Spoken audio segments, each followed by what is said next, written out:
welcome everyone to the Meshery CI meeting. We have this meeting every 2 weeks on Thursday, every second Thursday. So all the attendees are there. And the first topic to start with is that I think the most important in this week to not merge PRs if there are CI errors. We have been doing this for a while, and we have and these, in my opinion, are bad practices in a big project or even in a small project, and most important in an open source project. For example, this week we had two pull requests that were merged with CI errors, and the problem with this is that if we merge PRs with CI errors, it's difficult or it's hard to identify the bug later. So, for example, in this PR made by the dependable bot, we can see that the UI in end-to-end tests were failing, and it was because of a new version of Cypress. So before merging these pull requests, we should tag tag any administrator or me in Slack in order to fix this test before merging the pull request. Also, there was another pull request from a new contributor, Anita, that is working very hard in the last few days, and her pull requests were merged also with CI errors. For example, these Netlify errors, and these Netlify errors were carried on in all the next pull requests. If we see the pull requests that are open right now, all are failing, like this one, like this one, like this one, like this one, and it's because of the Netlify errors. So if anyone opens a new pull request, he or she will face these errors, and we don't know if he or she is making those errors or those errors are part of the master branch. So I have talked with this with Lee before, like 2 times, and it's because the administrators can merge pull requests even if the tests are failing. So I think one thing that we can do in the meantime to eliminate or to remove this bad practice is to enforce the administrator to follow the practices of merging pull requests with only CI pass. So this option is not activated right now, and as Lee mentioned before, he don't want to be a blocker, or he don't want to mm, I don't know, to make bad to that person that is contributing to the project. Because if for example Anita is contributing a lot, we cannot tell her that your change doesn't matter because the tests are failing. So I think we only need to say her or him that his word is very important for the project, and we need to wait a couple of hours or a couple of days before merge their changes in order to fix the test before. So I think one thing that we can do in the meantime is to activate this option to include administrators to follow the best practice of the test. Nice. Yeah. What do you guys think, Vijay, Abhishek?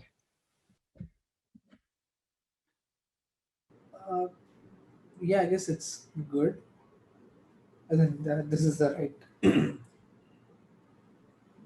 It's safer this way.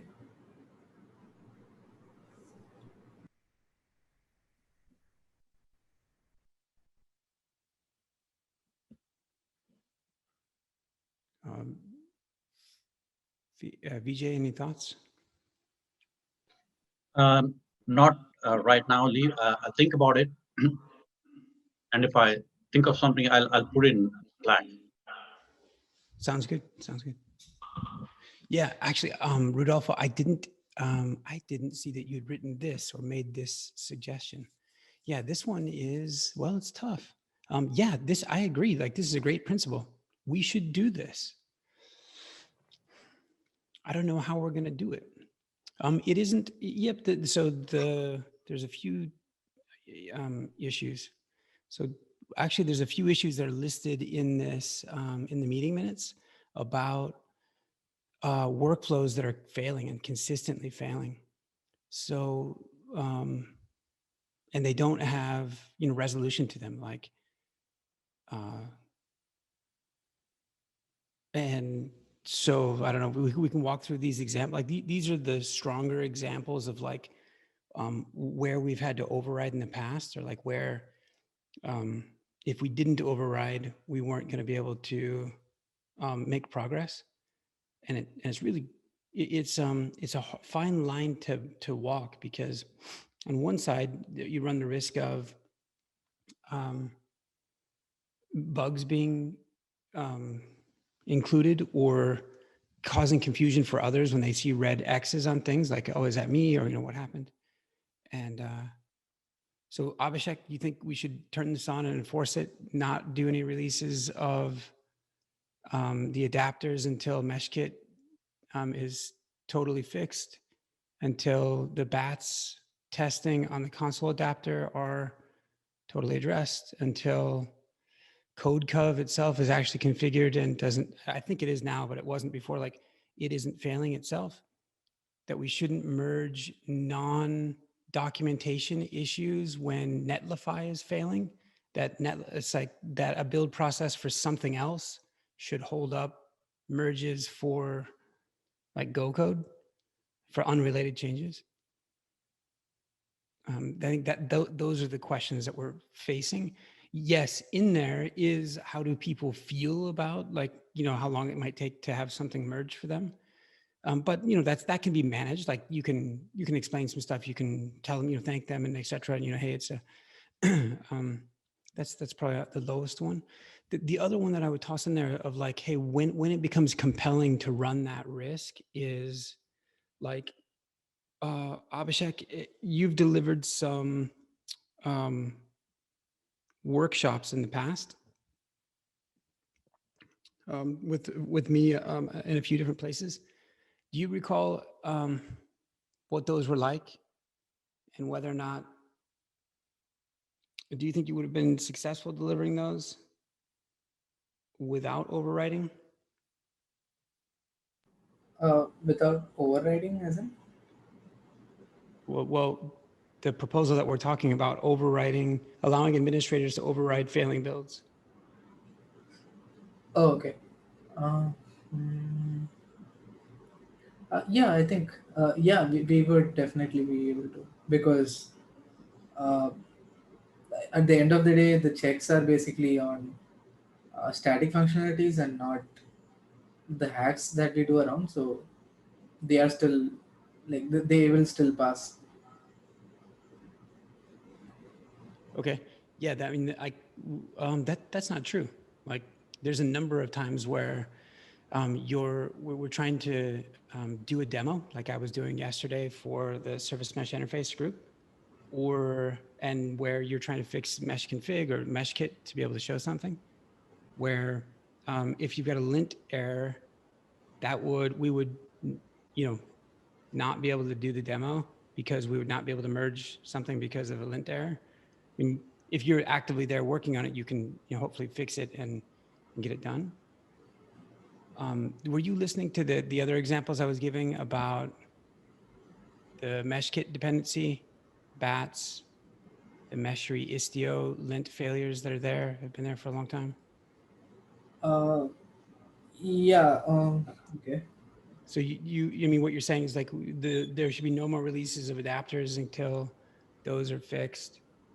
I think I gave another example, like if there's a failure on Netlify docs and the change is Golang only, that you should not, that, you would not, it's not that you shouldn't, it's that no one could move forward with any other changes until something that was orthogonal to the change at hand was fixed. Like, And so what you're saying is we should hold up the works for these other things, like in these other situations. It's not a should, it's like, hey, if we enable the check, it's you can't. No one can. Right. So yeah. So here's my issue, Rudolfo, dude, like I totally agree. I so much want to go check that. I've thought about it in the past. Like, dude, we wouldn't have made demonstrations. We wouldn't have convinced certain people to come get engaged had we not pushed forward in some cases. Like, there are many. There's what are there? There are 211 contributors to just this repo. When you take the other 40 something repos here, there's like 300 and something people. I don't know, 400 people. Like, I can't tell you how many have come by and left. We worked with them, invested the time, and then they either couldn't figure out DCO or they just didn't care. Or like there's one right now, there's a good one. It's about how to connect to GitHub and import pattern files from a PhD student at the University of, New York University, Comp. And, he's busy in an internship now. So his PR is just going to sit there until either someone fixes his stuff or we let it go. And like, it's like, well, gosh, I spent a number of hours with him, both getting to know him, both explaining this stuff, and him working on it, and then like to toss it away because, or like potentially toss that away if he had a lint error, if we were sitting there waiting on his lint error and stuff. It's like, these are the things that balance.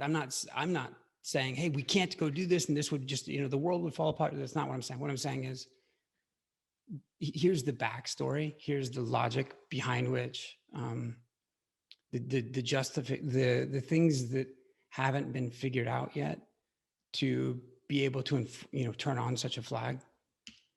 Sometimes it's just like the builds themselves are failing. Like, I can't believe how many changes we do in CI. Like, there's a lot of CI. I spent this morning working on just CI.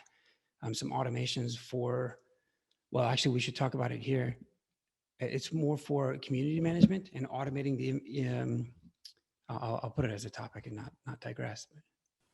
Okay. Yeah, I understand you, but I mean, to hold that PR in that particular case of the PhD student, will not his code will not disappear, right? The pull request will be there always.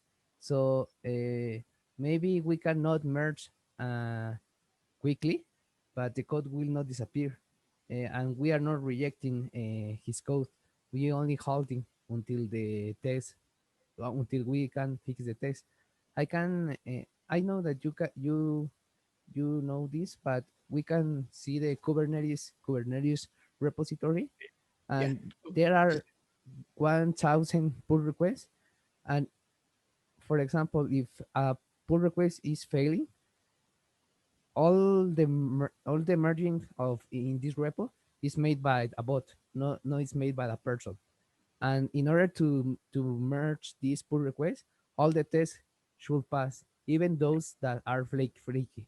So if we need if we want to make or to move Meshery to this level of this project, we need to follow best practices. And no matter what, if this change is important, because sometimes the Kubernetes needs to be uh, cutting these alpha releases.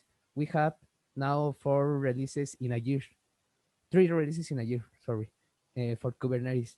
And all the tests should pass. For example, there is the test grid Kubernetes version that we can do here. Like, there is the Istio release or the Istio test, and always should be passing, always. So if we want to continue with this project well in Meshery, I think we should follow best practices always, no matter what. Okay. Yep. It'll be at the risk of the project dying, right? It'll be at the risk of people not contributing. There's a couple of big differences. So number one, Kubernetes at one point was the fastest growing open source project in the world. More people contributing to it than anything else. So it is not a good thing to compare against. Yeah, that would be amazing. It would be awesome. It would take Meshery being a household name for that to be the case. That would be phenomenal and amazing. That will for as much as I would love for that to happen, it wouldn't ever happen, in part because it's not aimed at all of the things that Kubernetes is aimed at. So it wouldn't, but anyway, but that's related to your point. The other thing is that what's Kubernetes version number? I don't know, 119 or something like that. Like, yeah, it's intentionally trying to get boring. It's trying to be more ubiquitously adopted. Like, yeah, things subsequently and necessarily have to slow down, and for them to be able to scale to that size and be able to run like the world's infrastructure on this code, like it has to go through this. We're at a 0.5, like very intentionally trying to signal to people that there's interesting things here, but that there's no guarantees. We created and spent a ton of time like creating an edge channel to help try to separate these things. I guess what I'm saying is like I'm in principle like very much for my part and very much aligned with the goal, but this is a bad thing or not a good example, a good analogy to draw. It's a fantastic aspiration. And do you know how many people are behind the CI here?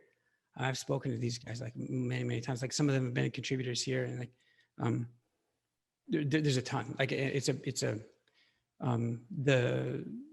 we couldn't. I mean, part of what would happen is like what we should be going toward what you're trying to do, which is there's only 4 of us on this week's call, which is kind of weird because there's usually like twice as many. But even at that, the other folks that come,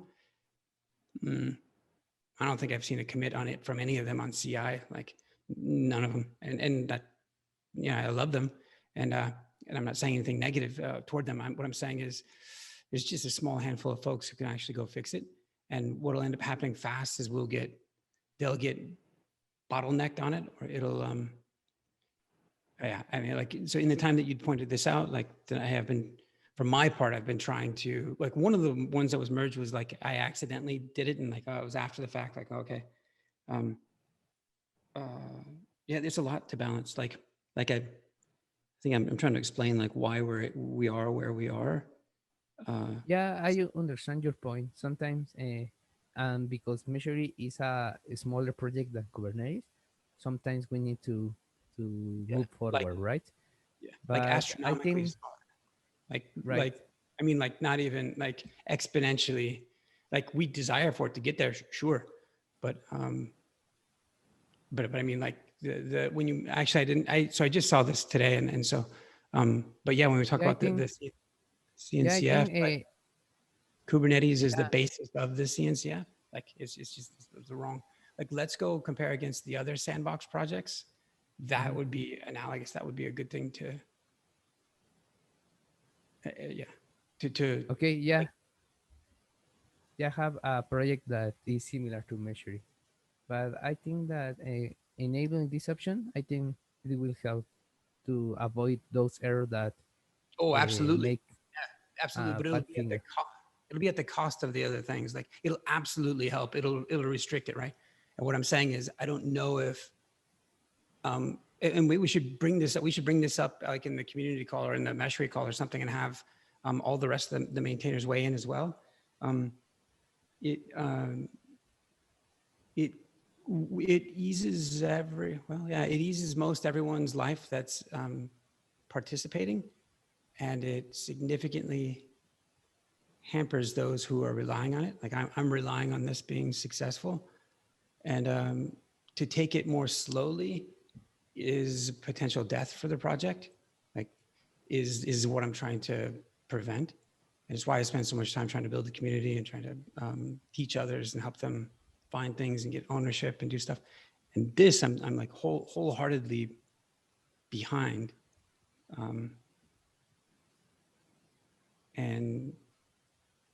But until we answer those things that I've just like, I for my part, we would need proof. We would need to like prove like, hey, Abhishek, when do you, we need to get with Michael. When can Michael fix his bat stuff? Abhishek, how can the breaking change for Meshkit? How can that go across? The Istio linting issues that have been there a long time. Like when can Asuko do those? Like when could we even possibly turn this on is like part of the other question.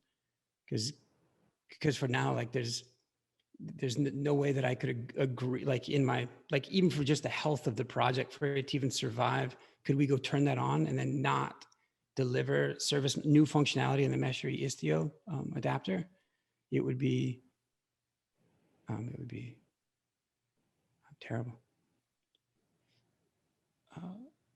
So yeah, guys, I think this is a fresh question for, well, I guess just for Abhishek in this case.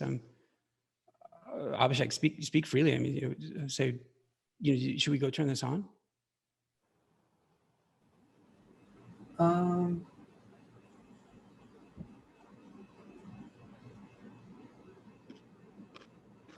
So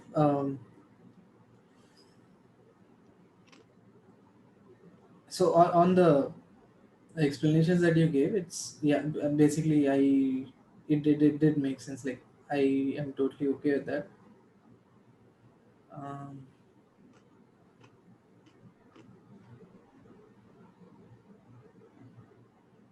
yeah, that's all my opinion is.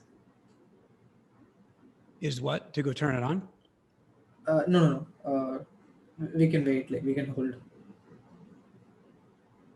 Yeah, yeah, I mean, okay. I also, let me step over to the same side that Rudolfo is on, because it pains me that, Rudolfo, that you're suggesting the right thing, and it pains me to be the one that's like standing in the way of the principally right thing. Like the way that I would counter part of what I'm saying is, well, hey, okay, so if we merge some of this stuff, like, okay, potentially people are going to get confused, like, oh, was that my failure, when they see the red X? B, well, the checks are there for good reason. Now, sometimes it's the case that like the checks themselves are just failing. Like, I can't tell you how many times GitHub runners just fail halfway through, like randomly. And okay, fine, we rerun them, and like if they come out green, like that's not that big of a thing. Like we do that, but and we should definitely be checking and making sure that, you know, anyway. But the negative aspects, the other negative aspects are, depending upon what failed, that can bring down, like that can cause an unstable release, depending upon what's there. It could leak out a vulnerability. If like, you know, again, like there's lots of checks and lots of potential ramp. It could like, yeah, allow a bug to escape. So the end-to-end integration test for X wasn't passing, that was ignored.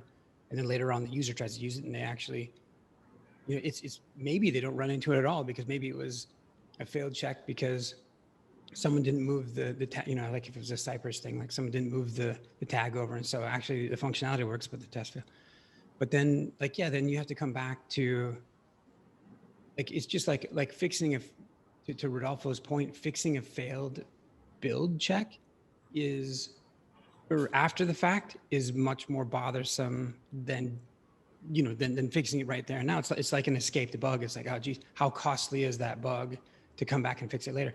The users don't like it, the blah, blah, blah, you know, all the, in general, like, there's something else that's really negative about merging failed build checks. It's,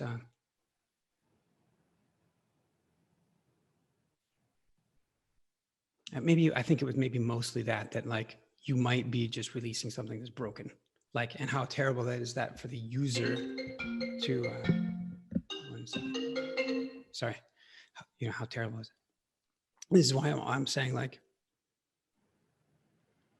if these, like, I let's go hammer the hell out of like those 3 or 4 bullets or whatever, like, let's go get, I totally want to be, the hair, like until Rodolfo came, as a matter of fact, I was like super scared to even make a release because we just didn't have much tests. And like, thank goodness we've got some functional tests. We've got some unit tests happening now, and at least one person dedicated to like doing more of that. We've got, and how do we do that? Well, we bring in interns and pay them, like, and we can only do so much of that. Like, I don't know if you guys know, like, for layer 5 doesn't sell a thing, and so there's zero income coming in for the thing. And so like, it's such a, which is also like which is also why I hate to even have this conversation like this with Rudolfo, because I can't, it's hard for me to express how appreciative I am of him, of all of you guys, like being here and doing this. And well, Rudolfo, maybe let me propose this. If I is maybe we try to get can we try to get aggressive on like getting the project to the point by which we can go flip on those flags, or to the point by which, okay, maybe there's an intermediate step, which is like, because an intermediate step being like, hey, it takes 2 administrators or 2 maintainers to override the thing. And then finally working up to like, well, it doesn't matter how many override it, like you can't. And the reason being because like sometimes it will just be the case, like part of the challenge, and this is Rudolfo's challenge as well, is like, okay, hey, Abhishek, do you know how to write a Cypress functional test, or VJ, do you? Like, I don't know. If you guys are like me, shit, I don't know. But thank goodness that, Rudolfo introduced it, and then we try to support his initiative by like training other people. But then like, I don't know if any of those people who actually heard the original thing are still here, or like, moreover, did they actually learn it and take it away? Like Rudolfo has been providing the right stewardship every time we have this call. He's like, hey, there's some starter issues, who wants to get up and going? Hey, here's a blog post. Like, Rudolfo, you're doing all the things, like all the things to help get us to a point where you could say, look, no, Lee, we should turn on this flag, or we should have multiple, it takes multiple maintainers to sanctify the fact that we would do that. Like, this is such an emergency. Like we never, that's like the eject button that we only pull twice a year or something like, and there's some natural, the part of getting there is stronger maintainers, like more Rudolfos, more, which means like, and more dissemination of these practices, like, hey, this is Cypress. We do these things. The Kubernetes CI reminds me of OpenStack CI, which is like, there are many hundreds of people who built those like very intricate things. And I don't mean that some of them are such just ugly nightmares, actually, the OpenStack stuff in general. You couldn't pay me, you'd have to pay me $1 million a year to touch that stuff. I'd kill myself. The Kubernetes stuff, it's a bit more impressive, and it's like the compatibility matrix that they go through there, to Rodolfo's point, is disgusting. I mean, disgustingly impressive. Like, they deploy X number of Kubernetes, like anyway, I can talk about this stuff for a long time, but the point is like, I feel awkward, not pushing back. I'm trying to like, do a judo move where I'm like, yes, Rudolfo, we absolutely should. Let me support. Oh, and then we hit these, like, in my mind, it's like, oh, well, shit. Then if we do that, like, well, we can't release that or that. Like, oh, shit. Like, okay, well, let's go figure. So my suggestion is, let's go answer some of these questions. Well, one of them is like, we've got bats, great. And we've got other ways of testing. Are these duplicative? Should we consolidate? If they are duplicative, that would be helpful to like potentially unlocking, or it's like, no, let's go do bats and go do it pervasively. Or I think to achieve what you're saying, it's let's see if we can make some of these more prominent focuses. Like these aren't like on the roadmap today, does it list anything about CI? I think it actually, technically, I think it does. We should go look, because, but I guess the point of saying that is like, well, hey, maybe we should be road mapping these things. Like these are significant enough that they sit equal, beside the features, saying in this time frame, we're looking to have this level of stability, this level of like, and actually it could be, a lot of this is quantifiable as well, as like, maybe it's a certain percentage of code coverage by like, what does a 1.0 mean to us? It means some certain percentage code, like passing to it. Also is, we can make it even tougher potentially and say things like, well, it's not just code coverage. It's like because you can have great code coverage and still have like bug after bug after bug. What a stricter one is prior to a release, you could make a statement like this: prior to a release, like especially if we get to a cadence like Istio has or Kubernetes has, where these projects are friggin' huge, or like to where Envoy is now, is to be able to say that for 2 weeks prior, or somewhere in there, that there has been some certain percentage or less of P0, P2, P4, whatever, like we've yet to really give those hard quantification, as well as like, how serious is that failed unit test? Like, is that excusable? Or,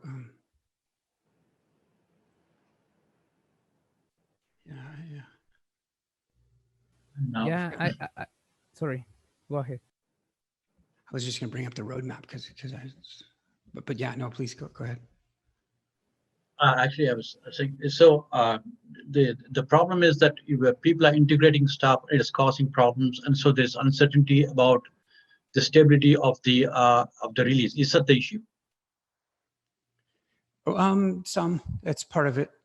Yeah, I mean, yes is the answer. There's some certain percentage of that happening. There's some certain percentage of like just a random failure in a workflow, some certain percentage of, oh, we changed the workflow and so that broke, or some certain percentage of, well, no, that's a new consideration. So yeah, the workflow, like what the contributor did was the right thing, but the workflow needs to be, or the tests need to be to account for that new functionality, that shift, or like that's no longer even a valid test, and so it's a combo of.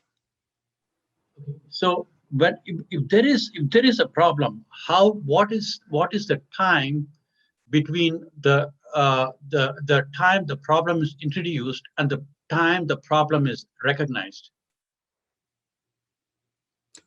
So the point I'm trying to make, say is, I mean, this might be all very simplistic thoughts, but so the thing is,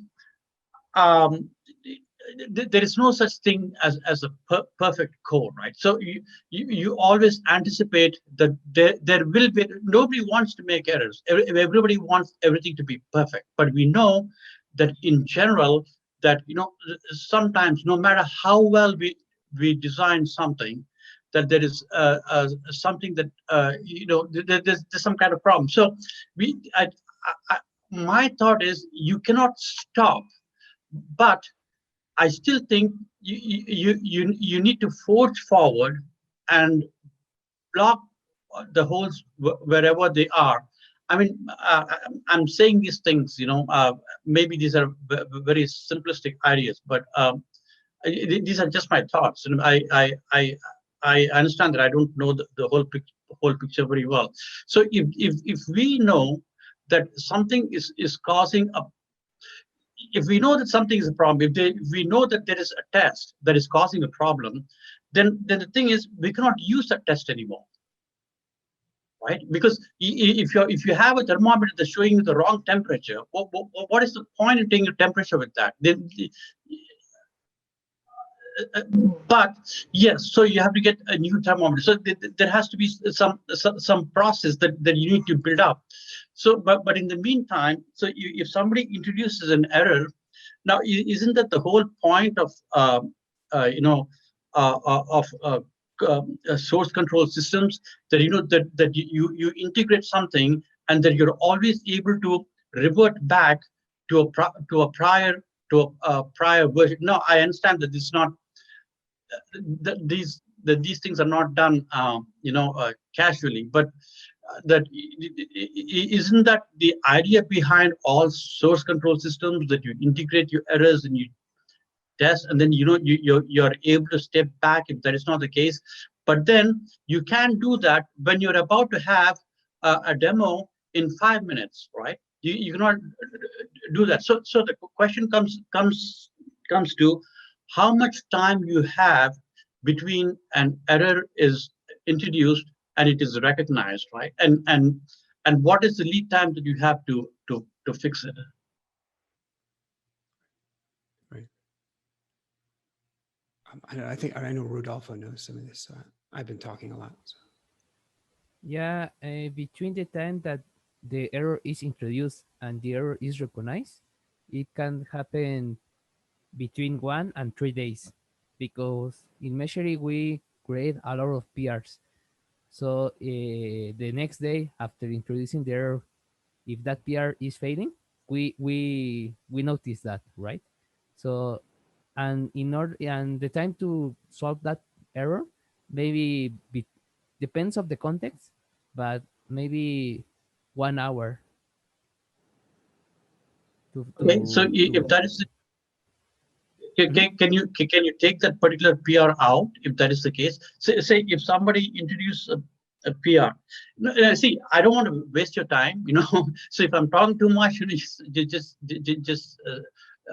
stop me. I won't pursue this. So if somebody puts in a PR and is causing a problem, can you revoke that PR, or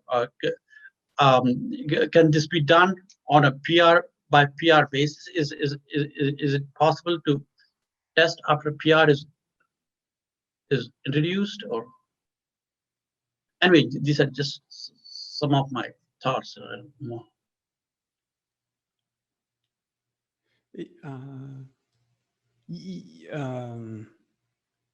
I think in part to help answer that is that one unmerged PR, and I think this is obvious as I go to say it, but I'll say it anyway, which is that issues with that PR are self-contained.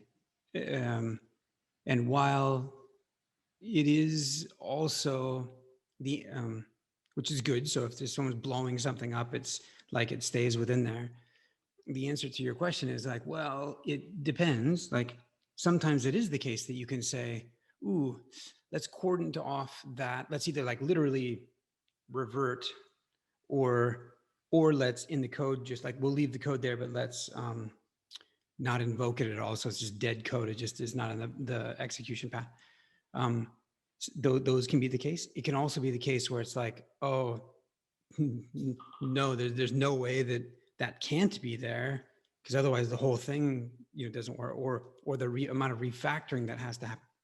And sometimes that's the answer is like, the answer is, well, that's a vulnerability. Well, like, that's a vulnerability. And actually for a user to adopt, maybe they're saying they don't accept it with that vulnerability. So the refactoring does have to be done. In general, like there's a really, there's a really strong argument for what, or there's a number of really strong arguments for what Rudolfo is saying, which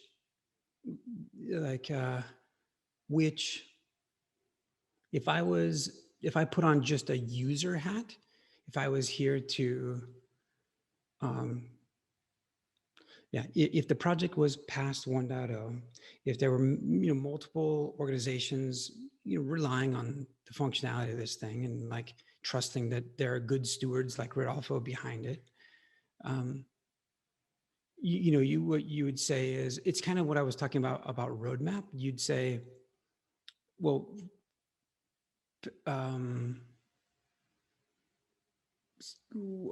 passing builds and present vulnerabilities and stuff, like those are equal to, they are equal of importance to features.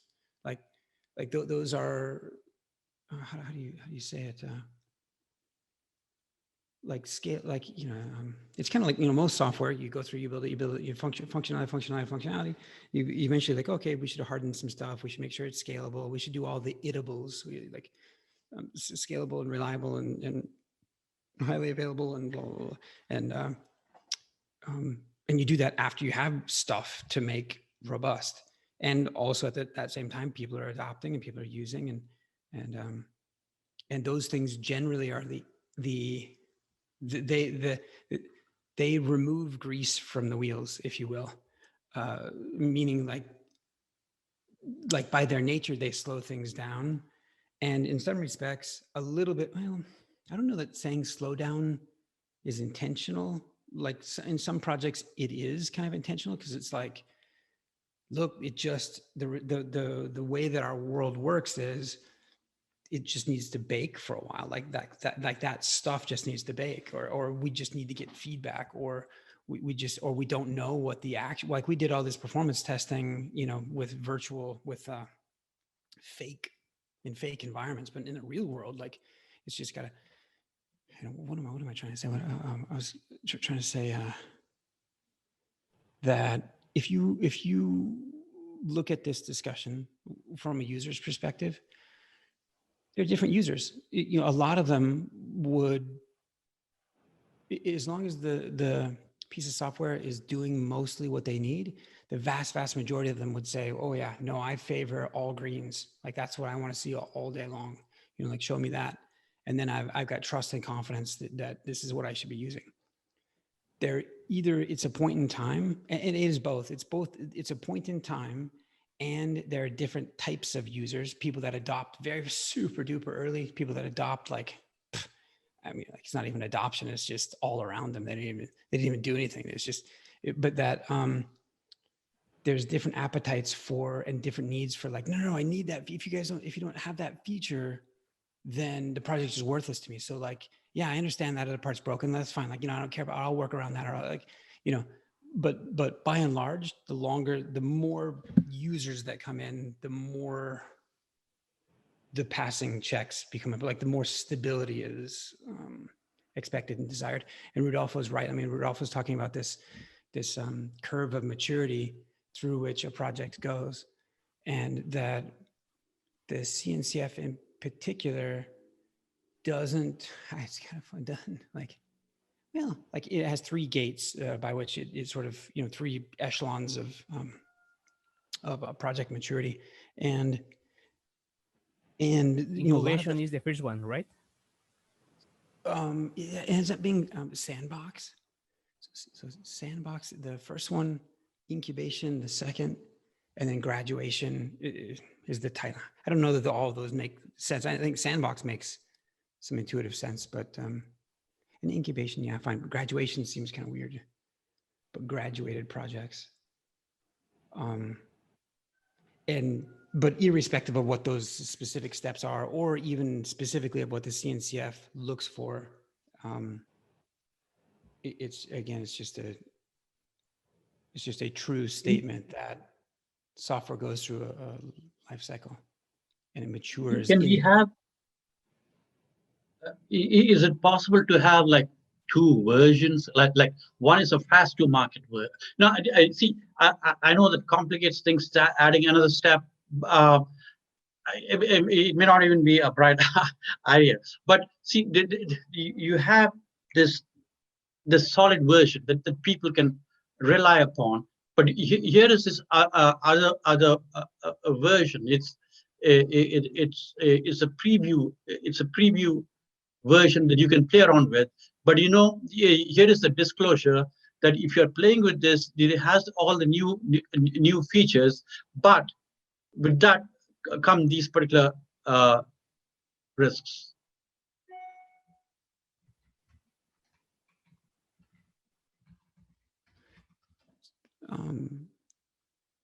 There's a stable, and so to try to help the rubber meet the road for what Rodolfo is being a good steward of is, so in some respects, like a change as significant as, well, it shouldn't be this way, but for this project at this moment, it's a significant change to enforce that permission, that to help get to a point where it it wouldn't, yeah, of course we should have it on. As a matter of fact, what is it? It kind of doesn't even matter that it would be on or off because we didn't need it anyway. Like that's where we want to be. We want to be like, it's not even a consideration. Like, who cares if it's on or off? Because, and it should be on, but I mean, like, who cares? Because we don't do that anyway. Unfortunately, we're in this situation where it's like, well, so there's a few things to potentially go, well, I don't know if attack is the right word, but to go right side, reflect on. I really am happy that we're having this conversation, by the way, because because I couldn't have imagined having had it a while ago. There's these edge and release channels. Good. These are two constructs that took a long time to get right, and Rudolfo's been here helping get those right. It's like, okay, we'll do, yeah, shoot. They weren't, I don't know, they weren't intended for, and unfortunately, like, I don't know that the design of them helps a whole bunch in this regard, or for like the thing that Rudolfo is trying to avoid. If you make an edge release with a couple of failing builds that are checks that don't, that people consider aren't important for an edge release, it's like, well, the problem is those failing checks aren't, they're not released into the stable channel, but they surface and show up and are visible in what everyone else is doing. And they cause the confusion, they cause, I don't think we should ever release anything that clearly says this is not working, because it's a contradiction, right? It's a contradiction of our original intent of what we're trying to do. But the thing is, I mean, if people can test all they like, but if you have, say, the whole world using something, and two testers sitting in a room testing something, there is a greater chance of things being uncovered. So there is some kind of stability that's being that is being increased by increased usage. But having said that, so if we have a test that is not proper, it is indicating the wrong results, we shouldn't be using that at all. And if the test is correct and it says we are failing, I don't think we should put that there at all. But having said that, if what seems to be a risk in introducing something can be put in an alternative release,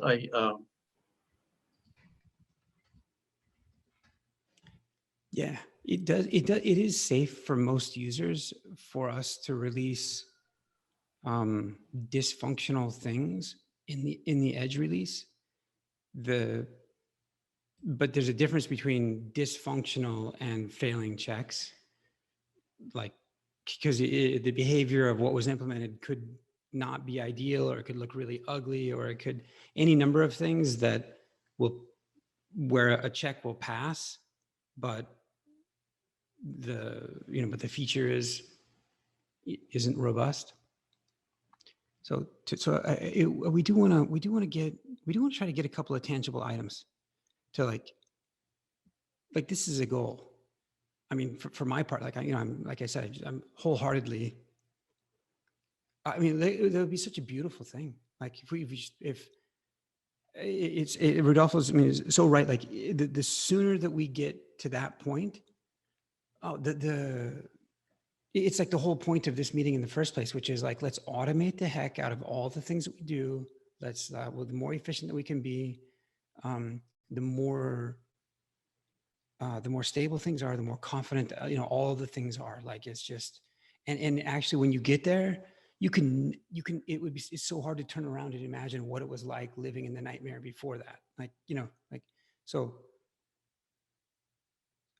I'd like to identify a couple of things that, like, since Abhishek, just because you're here and can walk through the exercise with us, I'll ask about a specific one.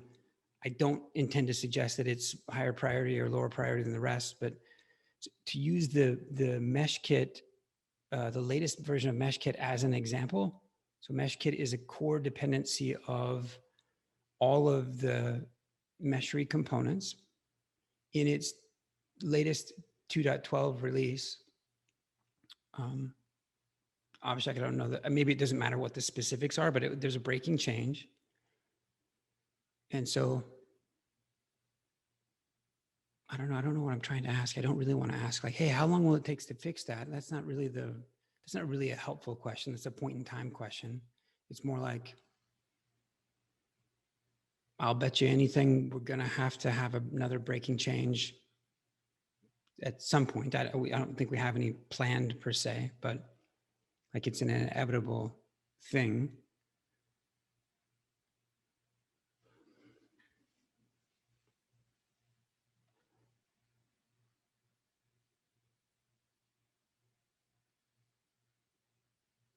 So I mean, I'm trying to get to a question, which I feel like both of the two types of questions that I can ask are disappointing, because one of them is, well, hey, so currently that's an issue. What is it going to take, and how can we go fix that issue? It's like, okay, that's helpful, but it's somewhat uninteresting because it's not the root cause of the problem. That's just a symptom of, okay, fine, let's talk about the root cause, which is there needed to be a breaking change. Okay. Or how can we fix there never needing to be a breaking change? Well, I don't know. Let's talk when we get to V20 for Meshery, or something like post 1.0 or something like that. Then it's like that's kind of the measure of whether or not we think we're there anyway. It's like, well, we were like, if I had to bet, we would have another breaking change sometime between now and 1.0. Okay. So you're telling me that like the root cause, the systemic issue here, it's just, there's high confidence that we probably will have another breaking change, but that doesn't mean that, okay, so then the further we go along, the more engaged and competent people that come, the easier it becomes to propagate such a to communicate it and propagate such a breaking change more quickly, such that it doesn't have the impact that I was alluding to before about like quickly cobbling together whatever functionality we can to go do a workshop or to go demo the thing or to go. And yeah, if it's broken functionality, then you're totally screwing yourself. Like that's the point of the green checks. The thing is that it's functional. It just breaks your CI and checks, because we would want anyone who is intending to use a mesh kit ahead of this particular version should ideally be implementing the non-deprecated version of the errors. So there's a deprecated function, or there's a function has been deprecated as of that release. Functionally, the software works as designed. The build check in this case sounds like, is the build check doing its job, or? Yeah, it's a build check. It's doing its job. I mean, like, okay. And so it should be failing. Yeah. Okay. This is actually, I don't think it should be failing. A function, if it is deprecated, doesn't mean it is invalid. There is a difference between a function that is not correct and a function that is deprecated. A function that is deprecated is one that has been marked as being planned to be phased out. So it is functional at this particular time. That should not be a test. It should be a warning. Yeah, so the idea is to get rid of the function after this point. So until or unless we stop people from using that, we won't be able to delete it.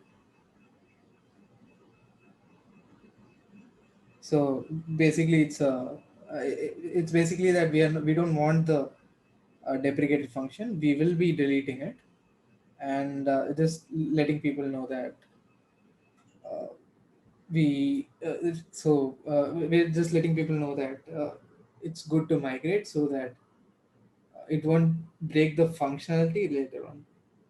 Right, but and I mean, I don't want to sound argumentative or anything like that, but it should be a breaking point.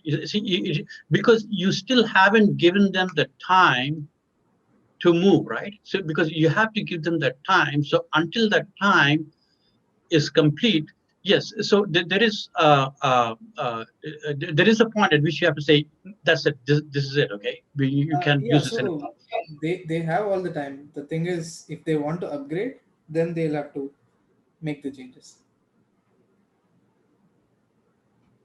So it's not there in it's not deprecated in the current version. It's deprecated in Okay, the upcoming versions. So basically, if they want to move from Meshkit 0.211 to 0.212, then they'll right. have to make the changes, and they have all the time basically to decide on when to bump it and etc. Okay, then I guess I guess they will be forced to do that then. Right? Yeah, It is it should be flagged in as an error for the future version, right? yeah. So this is the future version.